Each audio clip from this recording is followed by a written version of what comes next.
Assalamualaikum warahmatullahi wabarakatuh. Kami dari kelompok 4. Kami ingin mempresentasikan hasil diskusi kami mengenai definisi dan pengetahuan dasar dari bench work. Yang pertama, apa itu pengertian atau definisi dari bench work? Bench work atau kerja bangku dapat didefinisikan sebagai kerja tangan atau mesin di mana bangku digunakan sebagai meja kerjanya.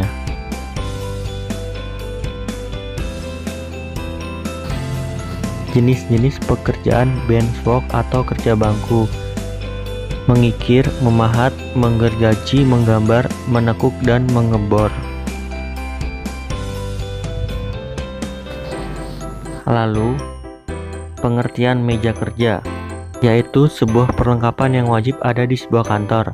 Meja ini merupakan salah satu furnitur yang mempunyai permukaan datar di mana pada bagian bawahnya disokong oleh 4 kaki dan terdapat laci. Selanjutnya, saya akan menjelaskan bagian-bagian dan fungsi dari ragum. Yang pertama adalah rahang atau mulut, yang berfungsi untuk menahan benda kerja agar tidak bergeser. Terdiri dari 2 rahang, yaitu rahang gerak yang jaraknya bisa diatur dan rahang tetap. Yang kedua adalah slide, bagian yang berfungsi untuk membantu rahang-rahang gerak untuk mengatur seberapa jarak yang mampu dijangkau oleh ragum. Yang ketiga adalah handle, untuk mengatur keluar masuknya ulir, sehingga bisa mengatur seberapa kuat ragum menjepit benda kerjanya. Yang keempat adalah screw, bagian yang membantu slide untuk keluar masuk body. Ulir pada screw berperan sebagai poros transporter. Bagian ini penting untuk menunjang kekuatan pencekaman ragum. Yang kelima adalah body, yaitu badan ragum. Badan ini tidak bergerak dan semua bagian ragum terikat pada badinya. Yang keenam adalah alas. Alas merupakan bagian paling bawah ragum yang berfungsi sebagai tempat pengikat dengan meja kerja.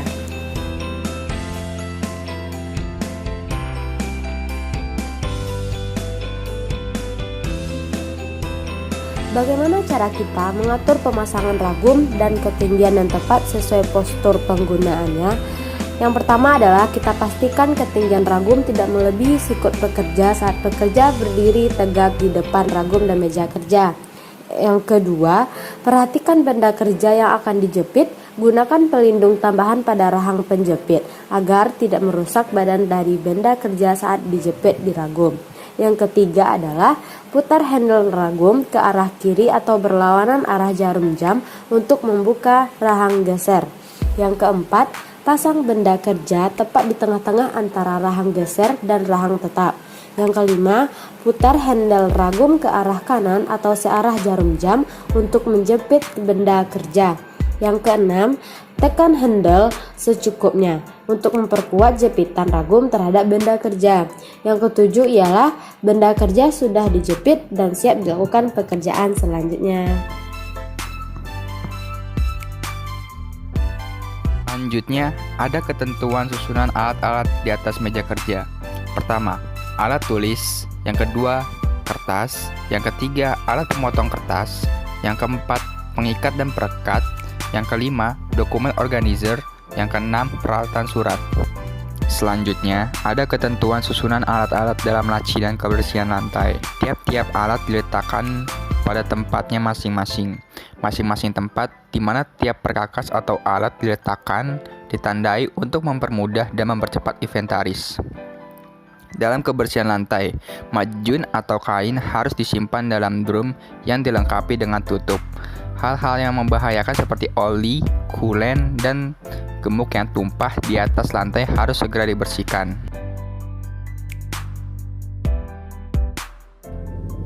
Posisi kerja yang baik terhadap ragum.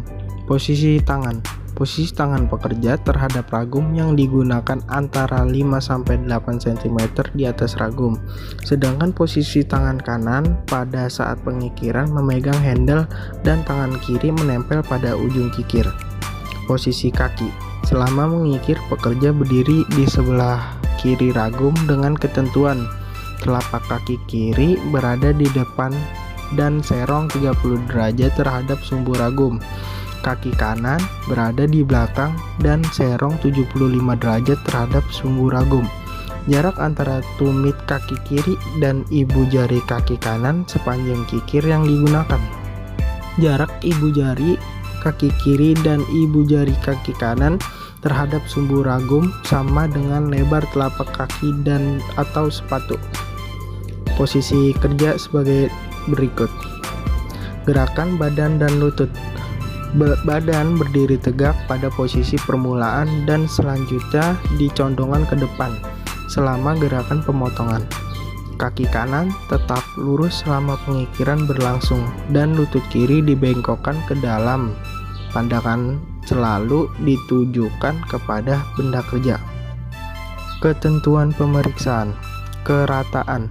Memeriksa kerataan permukaan benda kerja dapat menggunakan mistar, baja, atau mal kerataan dengan cara merapatkan sisi mistar atau mal pada permukaan benda kerja dari berbagai arah. Indikator kerataan yaitu jika di antara mistar atau mal dan permukaan benda kerja tidak ada celah cahaya yang tampak. Kesikuan. Memeriksa kesikuan antara dua bidang permukaan benda kerja yang saling berpotongan 90 derajat dapat menggunakan siku-siku, yaitu dengan cara merapatkan siku-siku pada dua bagian permukaan yang diperiksa. Indikator kesikuan jika sepanjang sisi siku-siku rapat pada permukaan benda kerja dan tanpa celah cahaya. Kesejajaran. Memeriksa kesejajaran dua permukaan bidang benda kerja yang saling berseberangan dapat menggunakan jangka sorong atau jangka bengkok, yaitu dengan cara merapatkan kedua rahang jangka sorong pada permukaan yang diperiksa. Indikator kesejajaran jika kedua rahang jangka sorong rapat pada permukaan benda kerja tanpa celah cahaya.